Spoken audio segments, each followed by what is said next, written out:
السلام عليكم. الحمد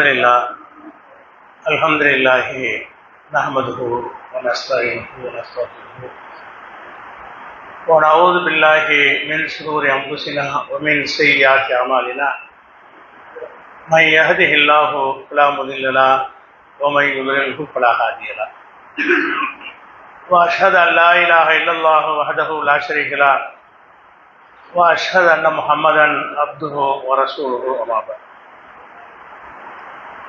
கண்ணியத்திற்குரிய எல்லாம் வல்ல அல்லாஹு ஜல்ல ஷானஹு தஆலாவின் நல்லடியார்களே, அல்லாஹுடைய பேரருளால்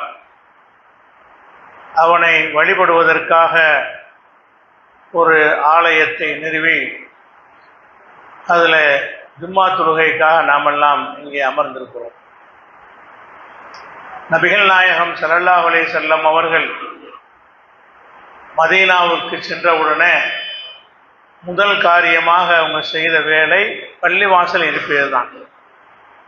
தற்காலிகமாக ஊருக்கு வெளியிலே குபா என்ற பகுதியில் அவங்க தங்கி இருக்கும் பொழுது அந்த நேரத்தில் கூட ஒரு பள்ளிவாசல் இருக்க வேண்டும் என்பதற்காக அந்த குபா பள்ளி தான் முதலில் கட்டப்பட்ட பள்ளிவாசல். அதற்கு சில நாட்களுக்கு பிறகு மதீனாவுக்கு வந்து விடுகிறார்கள். அங்கே கட்டப்பட்ட பள்ளி தான் மஸ்ஜித் நபவி என்பது. இப்போ நபிகள் நாயகம் ஸல்லல்லாஹு அலைஹி வஸல்லம் அவர்கள் நிரந்தரமாக தங்குகிற அந்த இடத்திற்கு வருவதற்கு முன்னால் தற்காலிகமாக தங்குகிற ஒரு இடத்தில் கூட முஸ்லீம் சமுதாயம் என்றால் பள்ளிவாசல் இருக்க வேண்டும் என்பதை காட்டும் விதமாக பள்ளிவாசலை எழுப்பினார்கள். அவர்கள் எழுப்பிய இந்த பள்ளிவாசல் நிர்மாணம் என்ற இந்த பணி உலகம் முழுவதும் 14 நூற்றாண்டுகளாக முஸ்லீம்கள் வாழ்கிற எல்லா பகுதிகளிலையும் தொடர்ச்சியாக பள்ளிவாசல்கள் எழுப்பப்பட்டு வருகின்றன. நபிகள் நாயகம் ஸல்லல்லாஹு அலைஹி வஸல்லம் அவர்கள் ஆர்வமூட்டிய ஒரு பள்ளிவாசலை எழுப்பினால் சொர்க்கத்திலே ஒரு மாளிகை கிடைக்கும் என்று ஆர்வமூட்டிய அந்த சிறப்பான பணியை முஸ்லிம் சமுதாயம் உலகத்தின் பல பகுதிகளிலேயும் செய்து வருகிறார்கள். ஆனால் வேதனையான விஷயம் என்னவென்று சொன்னால், பள்ளிவாசல்கள் எதற்காக எழுப்பப்பட வேண்டுமோ அந்த நோக்கத்தை மறந்துவிட்டார்கள். பள்ளிவாசல் எழுப்பப்படுவதனுடைய நோக்கம் என்னவோ அதை நேர்மாறாக குழி தோண்டி புதைக்கும் விதமாகத்தான் இன்றைக்கு பள்ளிவாசல்கள் பல பகுதிகளில் எழுப்பப்படுகிற காட்சியை பார்க்கிறோம். பள்ளிவாசல் எழுப்படைய முக்கியமான நோக்கம் என்ன? இப்ராஹிம் அலைஹிஸ்ஸலாம் அவர்கள் இந்த காபா என்ற ஆலயத்தை எழுப்பியதை பற்றி அல்லாஹ் குர்ஆன்ல சொல்கிறான். இது ஏற்போ இப்ராஹிமுல் கவாயித மினல் பைத் வ இஸ்மாயில், இப்ராஹிமும் இஸ்மாயிலும் இந்த ஆலயத்தை உயர்த்தினார். 2 பேரும் சேர்ந்து கட்டுகிறார்கள். உயர்த்திய பொழுது கட்டி முடிச்சவங்க என்ன சொன்னாங்கன்னு கேட்டால், ரப்பனா தகப்பல் மின்னா, இறைவா இதை எங்களிடமிருந்து ஏற்றுக்கொள்வாயாக, இன்னக அன்த சமீஉல் அலீம், நீ கேட்பவனாக அறிந்தவனாக இருக்கிறாய் என்று சொல்லி ஒரு பிரார்த்தனை செய்கிறார்கள். இந்த பிரார்த்தனைக்குள்ளே தான் பள்ளிவாசல் எதற்காக என்பதனுடைய விடை அமைந்திருக்கிறது. பள்ளிவாசல் எதுக்கு என்றால் அல்லாஹ்வுடைய திருப்தியை பெறணும். பள்ளிவாசலை கட்டி முடிச்சுட்டு அவங்க கேட்ட கேள்வி என்ன? ரப்பனா தகப்பல் மின்னா, இறைவா எங்களிடமிருந்து இந்த பணியை நீ ஒப்புக்கொள்ள வேண்டும், நீ ஏற்றுக்கொள்வாயாக என்று சொல்லித்தான் அந்த பள்ளிவாசலை கட்டினார்கள். அப்போ பள்ளிவாசலில் கட்டுவதற்கு ஆர்வப்படக்கூடிய முஸ்லிம் சமுதாயத்தவர்கள் இந்த பள்ளி கட்டும்போது அல்லாஹ்வுடைய திருப்தியை பெறணும் என்ற நோக்கத்தில் கட்டுகிறார்களா? இப்படி செஞ்சால் அல்லாஹ் திருப்தி படுவானா என்று பார்க்கிறார்களா? அவனுடைய சொந்த திருமணங்கள் மற்ற விஷயங்களை மார்க்கத்துக்கு விரோதமாக நடத்தினால் அதுக்கு கேள்வி இருக்கிறது. ஆனால் அல்லாஹ்வுடைய பள்ளிவாசல்லையே அந்த வேலையை செஞ்சால், அல்லாஹ்வுடைய பள்ளிவாசலை கட்டும் போது அல்லாஹ்வுக்கு மாற்றமான காரியங்களோடு அதை துவங்கினால் அது அல்லாஹ்விடத்தில் பள்ளிவாசலை கட்டியதாக ஆகுமான்னு ஆகாது. ஆனால் அதிகமான பள்ளிகள் எப்படி கட்டப்படுகிறது என்று சொன்னால், பள்ளிவாசலுக்கு அடிக்கல் நாட்டப்படும் பொழுது பிற மதத்தவர்களை வைத்து அந்த நிலத்திற்கு பூஜை செய்து விட்டு பள்ளிவாசல் கட்டுகிறார்கள். பள்ளிவாசல் கட்டப்படுவதை ஷிர்கை ஒழிப்பதற்கு, பல தெய்வ நம்பிக்கையை ஒழிப்பதற்கு, ஒரே ஒரு இறைவனை மாத்திரம் வணங்குவதற்குத்தான் பள்ளிவாசல்கள். பல ஊர்களிலே நம்ம பார்க்கிறோம், பள்ளிவாசல் என்பது நிலத்திற்கு பூஜை செய்யப்படுகிறது. அந்த நிலத்துக்கு பூஜை செய்து சில வழிபாடுகள்லாம் செய்த பிறகு அந்த பணியாளர்கள் இருக்கிறாங்க இல்லையா, அவங்க அந்த பூஜையெல்லாம் செய்வதற்கு அனுமதித்த பிறகுதான் கட்டுமான பணியை தூங்குகிறது. அல்லாவை வணங்குவதற்கு முன்னாடி ஷிர்க் முதல் ஆரம்பிச்சு விடுகிறோம். பள்ளிவாசல் கட்டுவதற்கு முன்னாடி என்ன நடக்குது? ஷிர்க்கில் தான் பள்ளிவாசல் ஆரம்பிக்கிறது. பள்ளிவாசல் கட்டியதற்குன்னா ஷிர்க்கை ஒழிப்பதற்கு. அப்போ ஷிர்க்கை ஒழிப்பதற்காக கட்டப்பட்ட பள்ளிவாசல்களில் இன்றைக்கு இந்த மாதிரி பல பள்ளிகள் தூக்கப்படுகிற காட்சியை பார்க்கிறோம். இப்போ பள்ளி கட்டணும் விளங்கி இருக்கிறார்கள். அல்லாஹ் ஒப்புக்கொள்வானான்னு இப்ராஹிம் நபி விளங்கின மாதிரி விளங்கலை. இப்ராஹிம் நபி விளங்கினா இதைவா நீ ஏற்றுக்கொள்வாயாகன்னு சொன்னாங்கல்ல, அந்த ஏற்றுக்கொள்ளத்தக்கதாக அந்த பள்ளி அமைக்கிறார்களா என்றால் நிச்சயமாக இல்லை. சில பள்ளி வாசல்கள் கட்டுகிறார்கள். கட்டி திறந்த பிறகு திறக்கிற நேரத்தில் பள்ளிவாசல் திறப்பு விழாவை முன்னிட்டு இந்த பாடகருடைய இன்னிசை நிகழ்ச்சி இரவு நடைபெறும். எங்க பள்ளிவாசலுக்கு முன்னாடி ஒரு பந்தலை போட்டு பள்ளிவாசல் திறப்பு விழாவை ஒட்டி என்ன நடைபெறுகிறது?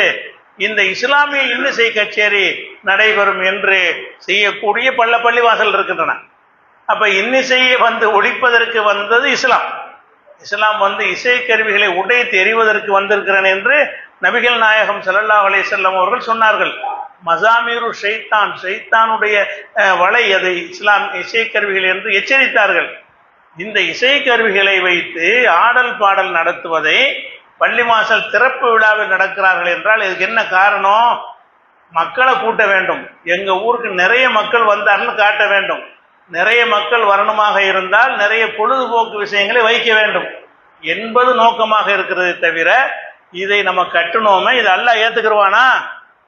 இந்த மாதிரி இருந்தால் அல்லாஹ் இதை ஒப்புக்கொள்வானா? இதை பள்ளிவாசல் என்று ஏற்றுக்கொள்வானா என்று சிந்திப்பவர்களாக இல்லை நம்ம பார்க்கிறோம். பள்ளிவாசல் நடத்தும் பொழுது இந்த மாதிரியான மார்க்க முரணான நிகழ்ச்சிகள்லாம் நடக்கிறது.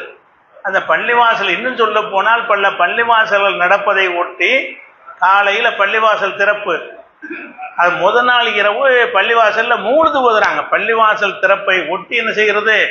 மௌலிது ஷரீஃபு ஓதப்படும். மௌலிது ஷரீஃப்னா என்னது ஓதப்படும்? அது எவனோ ஒரு மனிதன் எழுதுன ஒரு பாட்டு. மௌலிதுங்கிறது அல்லாஹ் சொன்னது இல்லை, நபிகள் நாயகம் ஸல்லல்லாஹு அலைஹி வஸல்லம் சொன்னதும் இல்லை, சஹாபாக்கள் சொன்னதும் இல்லை. இவங்க நாலு இமாம் சொல்றாங்களே, அந்த நாலு இமாம்கள் சொன்னதும் இல்லை. இந்த மௌலிது என்பது ஒரு 300 வருடத்திற்கு முன்னாடி வாழ்ந்த அரபி தெரிஞ்ச சில கவிஞர்கள் எழுதி வைத்த பாட்டு. மௌலிது என்பது பாட்டு, 300 ஆண்டுகளுக்கு முன்னாடி எழுதப்பட்ட பாட்டு. இந்த பாட்டை படித்தால் புண்ணியம் கிடைக்கும். ஒரு மனிதன் இயற்றிய கவிதையை படித்தால் புண்ணியம் கிடைக்கும் நினைக்கிறாங்களே, அதுவே இஸ்லாமிய நம்பிக்கையை தகர்க்கக்கூடியது. அல்லாஹ்வுடைய வேதத்துக்கு மட்டும்தான் சக்தி இருக்கிறது. அல்லாஹ்வுடைய வேதத்தை ஓதினால் மாத்திரம்தான் ஒரு எழுத்துக்கு ஒரு 10 நன்மை என்று அதற்கு நன்மைகள் சொல்லப்பட்டிருக்கே தவிர பொருள் தெரியாம எவனோ எழுதின பாட்டை படித்தால் நன்மை கிடைக்கும் நினைக்கிறாங்களே. இதை ஒழிக்கிறதுக்கு இந்த பள்ளிவாசல் நமக்கு வந்துச்சா? இதை போதிக்கிறதுக்கு வந்துச்சா? மஸ்ஜித் நபவியில வைத்து இதை ஒழிப்பதற்குத்தான் நபி ஸல்லல்லாஹு அலைஹி வஸல்லம் அவர்கள் அவ்வளவு பிரச்சாரம் மேற்கொண்டார்கள். அங்க வச்சு என்ன செய்யறாங்கன்னா, அந்த மௌலிது ஷரீஃப் மஜ்லிஸ் நடைபெறும் என்று சொல்லிவிட்டு அந்த பாட்டை படிக்கிறார்கள். அந்த பாட்டில் வரக்கூடிய செய்திகள், பாட்டை எவனோ எழுதின பாட்டை எதுக்கு பள்ளிவாசல் திறப்புலால படிக்கிறீங்க? அல்லாஹ்வுடைய வேதத்தை ஓதுனா கூட அது ஒரு பிதத்தை தான் ஆகும். ஆனா இது என்ன பயங்கர ஷிர்க் ஆகிறது. அப்ப ஷிர்கான ஒரு காரியம் என்ன? மௌலிதுக்குள்ள இருக்கக்கூடிய விஷயங்கள்லாம் நச்சு கருத்துக்கள், இஸ்லாத்தினுடைய நம்பிக்கையை தகர்க்கக்கூடிய, இஸ்லாத்தை அறியாத மடையர்கள் எழுதிய பாட்டு அது. அந்த காலத்துல இஸ்லாமிய அறிவு இல்லாதவர்கள் அதை புனிதமாக கருதி ஏமாற்றப்பட்டார்களே தவிர அதற்கும் இஸ்லாத்திற்கும் எந்த ஒரு கடுகளவு சம்பந்தமும் இல்லை. அந்த மௌலிதுல என்ன வருகிறது? நபிகள் நாயகத்தை அல்லாஹ்வை போல புகழக்கூடிய செய்திகள் வருகிறது. நபியை உங்களை விட்டால் எங்களுக்கு யாரும் கிடையாது, நீ கஃபீரு அன்னி துனூபி, எனது பாவத்தை எல்லாம் நீங்கள் மன்னித்து விடுங்கள் என்றெல்லாம் நபிகள் நாயகத்தை நோக்கி படிக்கக்கூடிய ஒரு பாடல்கள் தான் அந்த மௌலிதுல இருக்கிறது. அப்ப அல்லாஹ்வுடைய ரசூலை அல்லாஹ்வாக ஆக்கக்கூடிய ஒரு விஷயத்தை அவங்க என்ன செய்யறாங்கன்னா மௌலிதுங்கிற பேர்ல ஓதுறாங்க பள்ளிவாசல் திறப்புலாவுக்கு. ஆனால் நபிகள் நாயகம் நமக்கு என்ன எச்சரிச்சாங்க? லா துத்ரூனே கமா அத்ரத்தின் நசாரா ஐசபன மரியமுடைய மகன் ஈசா நபியை அந்த மக்கள் எப்படி எல்லை மீறி புகழ்ந்தார்களோ அந்த மாதிரி என்னை நீங்கள் எல்லை மீறி புகழக்கூடாது. என்னை பற்றி நீங்கள் புகழ்வதாக இருந்தால் உலாக்கின் கூல் அப்துல்லாஹி ஒரு ரசூலுஹு, அல்லாஹ்வுடைய அடிமை என்று சொல்லுங்கள், அல்லாஹ்வுடைய தூதர் தான் புகழ். அவங்களுக்கு உள்ள புகழ்ல உச்சாணியை புகழ்வதாக இருந்தால் என்ன செய்யணும்? அல்லாஹ்வுடைய, அதுக்கு மேல என்னங்க இருக்கு?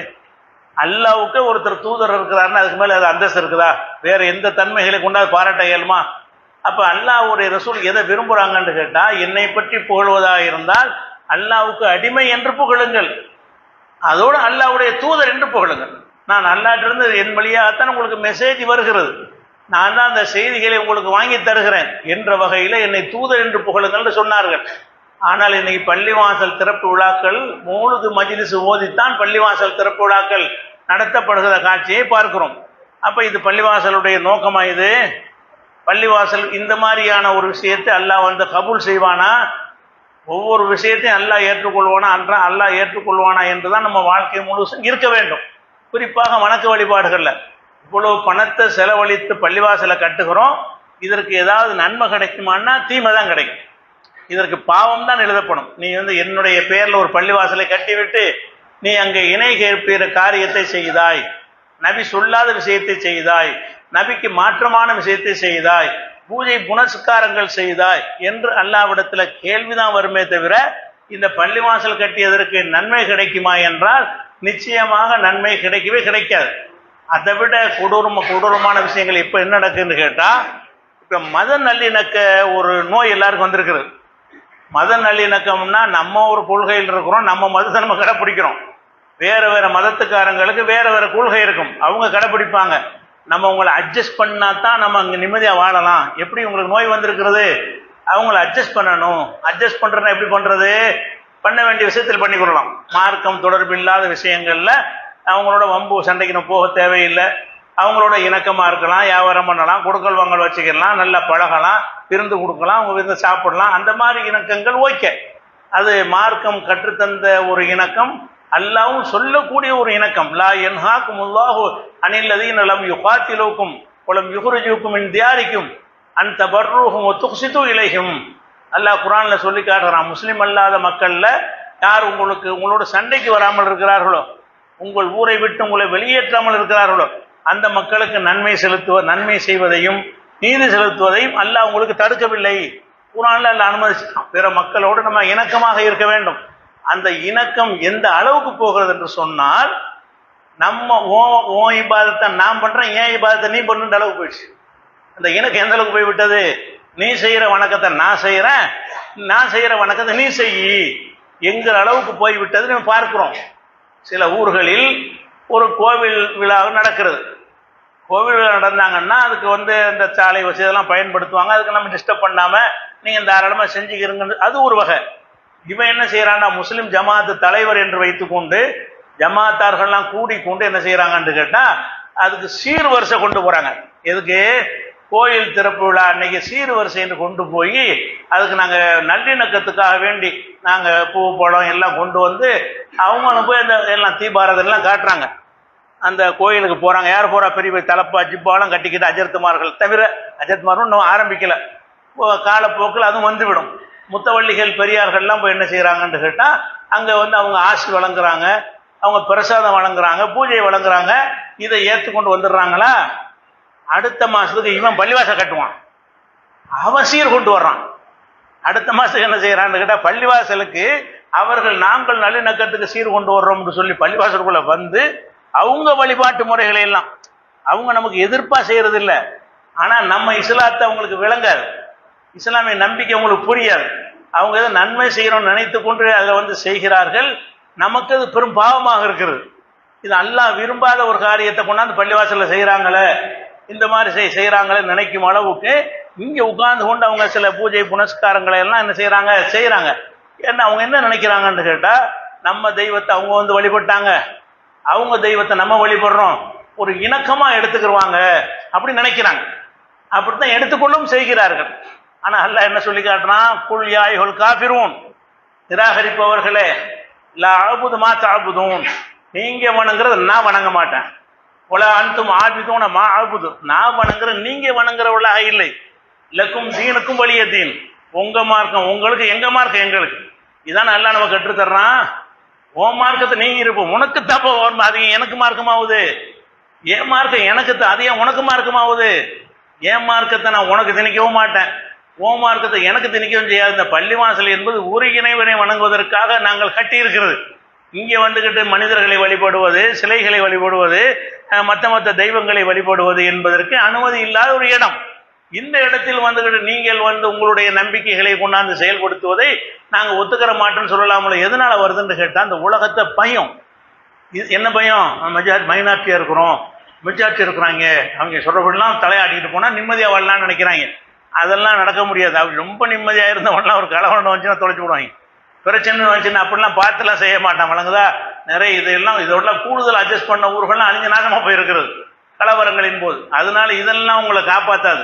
நீங்கள் அந்த மக்களோட நல்லிணக்கமாக நடங்க, அவங்களுக்கு அழகாக புரிய வைங்க, இது இஸ்லாத்தில் இல்லை, இதை நாங்கள் செய்ய மாட்டோம், உங்களுக்கு நீங்கள் என்ன வேணாலும் செய்யுங்க, நாங்கள் குறுக்க நிற்க மாட்டோம், உங்களுக்கு தண்ணி வசதி வேணுமா கேளுங்க, செஞ்சு தர்றோம், என்னென்ன வேணுமோ அதெல்லாம் அந்த உதவிகள் நீங்கள் வாங்கிக்கிறங்க.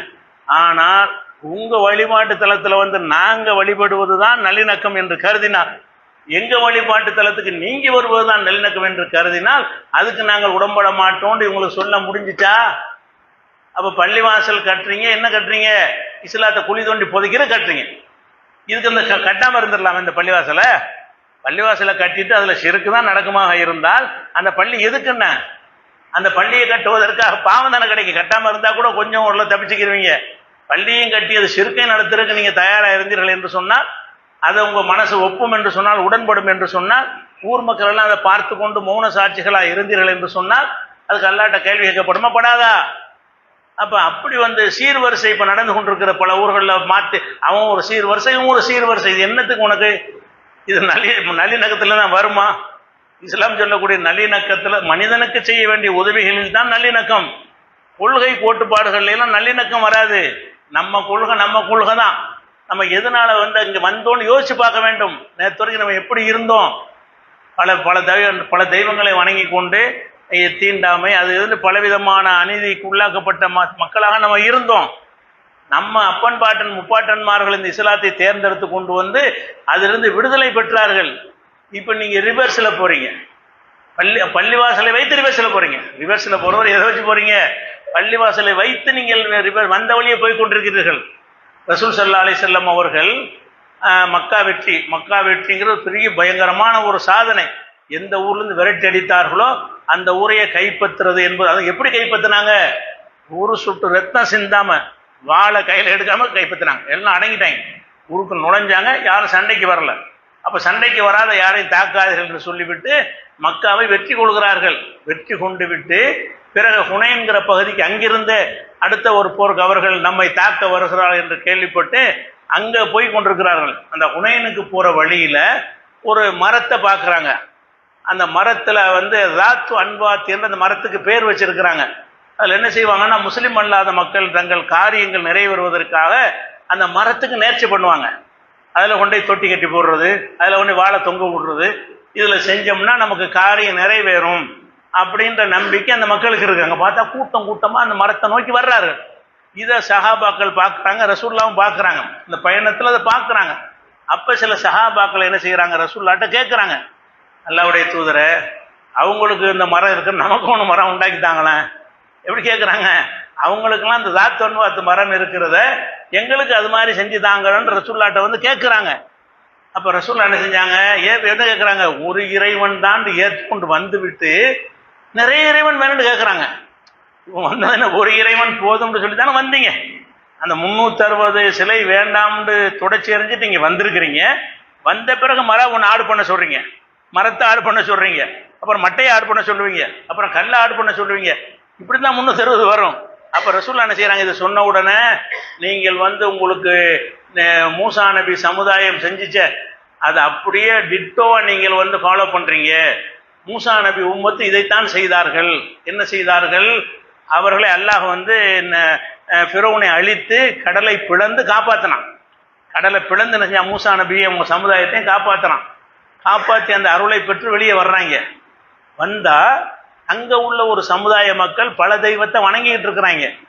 அதை பார்த்துட்டு அந்த மக்கள் மூசா நபிட்ட கேட்குறாங்க, மூசாவே, அவங்களுக்கு மட்டும் ரொம்ப கடவுள், நமக்கு ரொம்ப கடவுள் தான் என்னன்னு கேட்குறாங்க. எப்படி? ஒரு இறைவன் யார் என்பதை அதில் நிரூபித்து காட்டியிருக்கிறான். கடலை பிளந்து அற்புதத்தை செஞ்சவங்களை காப்பாற்றிருக்கிறான். அல்லாஹ் ஒருத்தன் தான்ங்கிற நம்பிக்கை ஆழமாக பதியும் நிகழ்ச்சி எல்லாம் நிகழ்த்தி காட்டியிருக்கிறான். நிகழ்த்தி காட்டினவன்னு அவங்களுக்கு என்ன வந்திருக்கனே, இன்னும் அதிக நம்பிக்கை வந்திருக்கணும்ல, வரல. என்ன செய்கிறாங்க?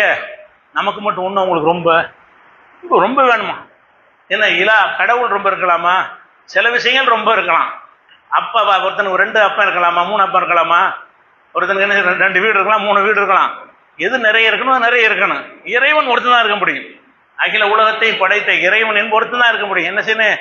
இயல்லனா இலாகன் கமாலகும் ஆலிகான்னு கேட்டாங்க. அவர்களுக்கு நிறைய கடவுள் இருப்பதே போல எங்களுக்கும் ஆக்குன்னு கேட்டாங்கல்ல, அதே மாதிரி உங்க கேள்வி இருக்குங்கிறாங்க ரசூலுல்லாஹ். இந்த மரத்தை கேட்குறீங்களே, இது எப்படி இருக்குது என்று கேட்டால், மூசா நபியிடத்தில் அந்த மக்கள் கேட்டாங்களே, அதுக்கு அப்படியே ஒத்து போய் இருக்கிறது என்று ரசூல் ஸல்லல்லாஹு அலைஹி வஸல்லம் அவர்கள் என்ன செய்யறாங்க? சொல்லக்கூடிய காட்சியை பார்க்குறோம். அப்ப என்ன விஷயம்னு கேட்டா, அந்த பள்ளிவாசல் வந்த பிறகு தடம் மாறக்கூடிய நிலைமை வரக்கூடாது என்று ரசூல் அவ்வளவு கவனமா இருந்திருக்கிறாங்க. இன்னைக்கு நம்ம என்ன செஞ்சுட்டு இருக்கிறோம்? அதெல்லாம் ஒழிப்பதற்காக வந்த பள்ளிவாசலுக்குள்ள இவ்வளவு கூத்துகளும் பண்ணிட்டு இருக்கோம். அதை விட இன்னொரு கொடுமை, உங்க ஊர் பக்கத்துல ஒரு பள்ளிவாசல், அந்த பள்ளிவாசல்ல திறக்குறாங்களா என்னன்னு தெரியல, திறக்குறாங்களா இடையில் நடத்துற நிகழ்ச்சியான்னு தெரியல, பள்ளிக்குள்ள வந்துகிட்டு மூலம் இதெல்லாம் கட்டி கொண்டு, ஊர் பக்கத்தில் உள்ள ஊர் தான், அங்க கட்டிக்கொண்டு உள்ளக்கு வர்றாங்க, 3 அடிச்சுட்டு வர்றாங்க, தாரத்தப்பட்டு அடிச்சுட்டு உள்ளக்கு வர்றாங்க. யாரு? பிற மதத்தினுடைய சாமியார்கள், பிற மதத்து சாமியார்கள் அப்படியே இடுப்புள்ள துண்டை கட்டிட்டு வரவே இருக்கிறார்கள். யாரெல்லாம்? முத்தவள்ளிகள், பெரியார்கள்லாம் பள்ளிக்குள்ள வந்துகிட்டு, அல்லாஹ் வணங்குற பள்ளிக்குள்ள இருந்துகிட்டு மூலம் தாளமெல்லாம் அடிக்கப்படுகிறது. என்னன்னு கேட்டா, நம்மளை மதிக்க வர்றாங்கன்னு நினைச்சுக்கிட்டாங்க. அடே, உன்னுடைய வழிபாட்டை நாசமாக்க வந்திருக்கான விலங்கலையா இது? இதை ஒழிக்கத்தான மாக்கான சலாத்தும் இந்தல் பைத்தி இல்லா முக்காம தஸ்தியா. மக்கத்து காபியர்கள் இவ்வளவு ஒரு இறைவனை வணங்குவதற்காக கட்டப்பட்ட பள்ளிவாசல் என்ன பண்ணாங்க? சீட்டி அடிப்பதும் கை தட்டுவதும் வணக்கமாக மாறிவிட்டது. நல்லா சொல்லி காட்டினான். அந்த பள்ளிவாசல் எது கட்டினாரு இப்ராஹிம் நபி? அல்லாஹ் வணங்குறதுக்கு. இவங்க என்ன ஆக்கிவிட்டாங்க என்று கேட்டா, இல்லா முகாம தஸ்தியா, அதாவது சீட்டி அடிப்பதும் கை தட்டுவதும் தான் வணக்கமாக ஆக்கிவிட்டார்கள். நல்லா கண்டிக்கிறான அந்த நிலைமைக்கு பள்ளிவாசல் வந்து விட்டது. இதுக்கு எதுக்கு பள்ளிவாசல்? இந்த பள்ளிவாசல் மூலம் தான் அடிப்பீர்களே, ஆனால் அந்த பள்ளிவாசல் எதுக்கு? பள்ளிவாசல தாளம் போடுவீங்கன்னா அந்த பள்ளிவாசல் எதுக்கு? பள்ளிவாசலை இணை கேட்பீர்கள் அந்த பள்ளிவாசல் எதுக்கு? பள்ளிவாசல் முதல்ல கட்டுறீங்க, எதுக்குன்னு உங்களுக்கு தெரிய மாட்டேங்குது.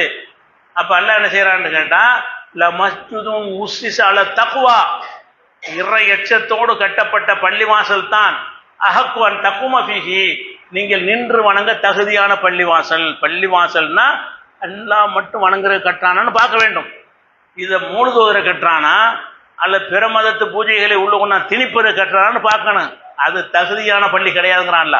லமஸ்ஜிதுன் உஸ்ஸிஸ அலா தக்வா மின் அவ்வல் யௌமின், துவக்கம் முதல தக்வா அடிப்படையில் கட்டப்பட்ட பள்ளிவாசல் தான் அஹ்கன் தகும பிஹி, நீங்கள் நின்று வணங்க தகுதியான பள்ளிவாசல் என்று அல்லாஹ் ரப்புல் ஆலமீன் திருமறையில சொல்லி காட்டுகிறான்.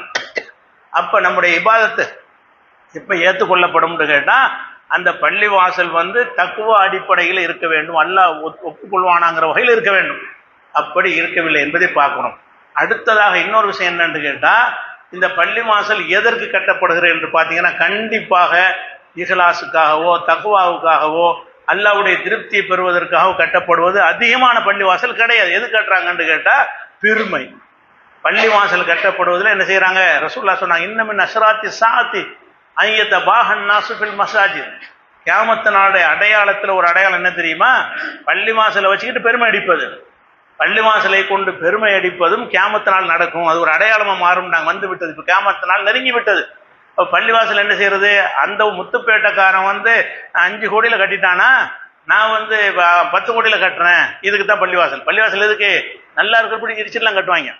நல்லா இருக்கிற ஒரு பள்ளியா இருக்கும், அடுத்த ஊருக்காரன் பெரிய பள்ளிவாசலை கட்டிடுவான். அவனுக்கு நாங்கள் என்ன மட்டமா? இடுற பள்ளிவாசலை அப்படின்னு சொல்லி என்ன செய்யறாங்க? பள்ளிவாசல் கட்டுகிறார்கள். அந்த ஊருக்கு 25 பேர் கூட தொலை வரமாட்டான். அதுக்கு ஏக்கர் கணக்கில் இடத்த வாங்கி போட்டு என்ன செய்யறாங்க? பள்ளிவாசலை கட்டக்கூடிய தேவைக்கு கட்டணுமா இல்லையா? தேவைக்கு கட்டணும். தேவைக்கு மேலே ஆடம்பரமாக இப்போ இந்த ஊரில் பெருசாக இருக்குது அப்படின்னு காட்டுவதற்காக வேண்டி ஒருத்தன் உங்க மாவட்டத்தில் ஒருத்தன் என்ன செய்யறான்? அம்மாவுக்காக வேண்டி தாஜ்மஹால் கட்டணும், அதில் ஒரு பள்ளிவாசல் கட்டி வச்சுட்டு இருக்கிறான். எப்படிலாம் போய் பள்ளிவாசல்னா எப்படி ஆகிட்டு இருக்குன்னு பாருங்க. அப்போ அல்லாவை வணங்குவதற்குங்கிற நோக்கமெல்லாம் போய் பள்ளிவாசல் ஒரு சுற்றுலாத்தலமாக ஆக்குவது, எங்கள் ஊரில் பள்ளிவாசல் எல்லாரும் பார்த்து பெருமை அடிக்கணும், அதுக்கு உள்ளதாக மாற்றுவது என்றெல்லாம் இணைஞ்சிருச்சு மாறிவிட்ட காட்சியை பார்க்கிறோம். இந்த மாதிரியான இதுக்கு இடமே கொடுக்கக்கூடாது. பள்ளிவாசல் என்றால் நமக்கு என்ன இருக்குன்னு தூய்மையா இருக்கு. அல்லாஹ் ஒருத்தனை வணங்குவதற்கு தான் இது. இதுல ஷிர்க்குக்கு இடம் கிடையாது. இதை கட்டுவதில் இருந்து இந்த நிமிஷம் வரைக்கும் இனியும் என்ன செய்யாது? அல்லாஹ்வுக்கு இணை கற்பிக்கிற காரியங்களுக்கு இங்கே இடமில்லை. அன்னல் மசாஜித லில்லாஹ், எல்லா பள்ளிவாசலும் அல்லாஹ்வுக்கு சொந்தமானவை. ஃபலா ததுஉ மஅல்லாஹி அஹதா, அல்லாஹ்வோடு யாரையும் அழைக்காதீர்கள். பள்ளிவாசல் வந்துட்டால் அல்லாஹ் தான், இதுக்கு சொந்தக்காரன் அல்லாஹ். அல்லாஹ் தவிர யாரையும் வணங்குறதுக்கு, அவங்கள பிரார்த்திக்கிறதுக்கு, அவங்கள பூஜிக்கிறதுக்கு அல்ல பள்ளிவாசல் என்று குர்ஆன் இவ்வளவு தெளிவாக சொல்லி இருக்கும் பொழுது எப்படி இந்த முஸ்லீம் சொல்லிக் கொள்ளக்கூடியவர்களை இப்படியெல்லாம் பள்ளி கட்ட முடிகிறது? இங்கே உள்ளவர்கள் இஸ்லாமிய அடிப்படையை தான் நாசமாக்குற வகையில் கட்டுகிறார்கள். அரபு நாடுகளோடு எடுத்து பார்த்தீங்கன்னா அவங்க கட்டுற ஒரு பள்ளிவாசலுக்கு ஒரு 100 ஊர்களுக்கு பள்ளிவாசல் கட்டி கொடுக்கலாம். பள்ளிவாசல் இல்லாத சின்ன சின்ன ஏழை கிராமங்களில் 100 ஊர்களில் 100 சின்ன பள்ளிவாசல் கட்டி கொடுக்கலாம். அவ்வளோ பெரிய பணத்தில் என்ன செய்யறான்னு கேட்டால் பணத்தை எல்லாம் கொட்டி குவிச்சிருக்கிறான் என்பதற்காக வேண்டி ஆடம்பரமான முறையில் அது கின்னஸ் பள்ளிவாசல்லாம் கின்னஸ் வரப்போகுது. இப்போ கின்னஸ் சாதனை இடம்பெறப்போகிறது பள்ளிவாசல் அப்படிங்கிற அளவுக்கு இருக்கிற ஒரு நிலைமையெல்லாம் பார்க்குறோம். அதனால இந்த மாதிரியான ஒரு நிலையிலிருந்து விடுபட்டு நம்ம நோக்கம் என்னவா இருக்கணும்? பள்ளிவாசல் எல்லாரும் கட்டுறாங்க, இந்த மாதிரியான விஷயங்களை நீங்கள் அங்கீகரிக்க கூடாது. மக்களுக்கு சொல்கிறோம், பள்ளிவாசல் திறந்தா அதுக்கு போனால் 7 ஹஜ்ஜு நன்மை 10 ஹஜ்ஜு நன்மைன்னு கதை விட்டுருக்குறாங்க. அப்படிலாம் மார்க்கத்தில் சொல்லப்படவே கிடையாது. புது பள்ளிவாசலுக்கு போனால் ஹஜ்ஜு நன்மையும் கிடையாது, ஒன்றும் கிடையாது. அங்கே தொழுகைக்குள்ள நன்மை கிடைக்கும், அவ்வளோதானே தவிர பள்ளிவாசல் திறப்புக்குள்ளாக போவதற்கெல்லாம் தனி நன்மையெல்லாம் கிடையாது. ரசூலுல்லாஹ் காலத்தில் போனதும் கிடையாது. ஆனால் என்ன செய்கிறீங்க நீங்கள்? இவ்வளோ அனாச்சாரங்களை நிகழ்த்தி கொண்டு பள்ளிவாசலுக்கு விளம்பரம் பண்ணுறாங்க, வண்டி வச்சுட்டு கூட்டம் கூட்டமாக போடுறீங்க. ராத்திரிக்கு பெண்களுக்கு திறந்து விட்டுறாங்க, பெண்கள்லாம் போய் அதை தொட்டு முத்தமிடுவது அது மாதிரி அதை மெம்பர் படி தான் எல்லாம் நினச்சிக்கிட்டாங்க. உங்களுக்கு மெம்பர் படி தொட்டு முத்தமிடுவது, அங்கே உள்ள ஒரு பொருளை இப்படியெல்லாம் உள்ளதை ஒழிக்கிறதுக்குள்ள ஒரு மார்க். அது பில்டிங் கட்டணம் அவ்வளோதான் பள்ளிவாசலுங்கிறது. பள்ளிவாசலில் செவத்தை தொட்டு முத்தம் போடுறது, தூணை தொட்டு முத்தம் போடுறது, இப்படி தான் வரும். சிலை வணக்கமும் வரும். காபத்துல்லாவையே அப்படி ஆக்கக்கூடாதுன்னு மார்க்கம் சொல்றது. ஹஜருல் அஸ்வதை முத்தமிடுவதை தவிர வேறு எதுக்கு நமக்கு அனுமதி கிடையாது. அப்படி இருக்கக்கூடிய நேரத்தில் இந்த மாதிரியான பள்ளிவாசல்கள் தக்குவா அடிப்படையில் இருக்கிறதா, இறை திருப்திக்கு பண்ணுகிறார்கள் உங்களுக்கே தெரியும். பெருமைக்கு தான் பண்ணுறான்னு உங்களுக்கு தெரியுதா? தெரிஞ்சா இது பள்ளி அல்லாஹ் ஏற்றுக்கிறாத பள்ளி, இதுக்கே நம்ம போகணும்னு நீங்கள் நினைக்கணும். அது ஒரு நன்மையை நாடு என்ன செய்ய பயணப்பட்டு போகக்கூடியவர்கள் அதையெல்லாம் தவிர்த்து கொள்ள வேண்டும் என்பதை ஒரு அறிவுரையாக கூறி நிறைவு செய்கிறேன். அஸ்ஸலாமு அலைக்கும்.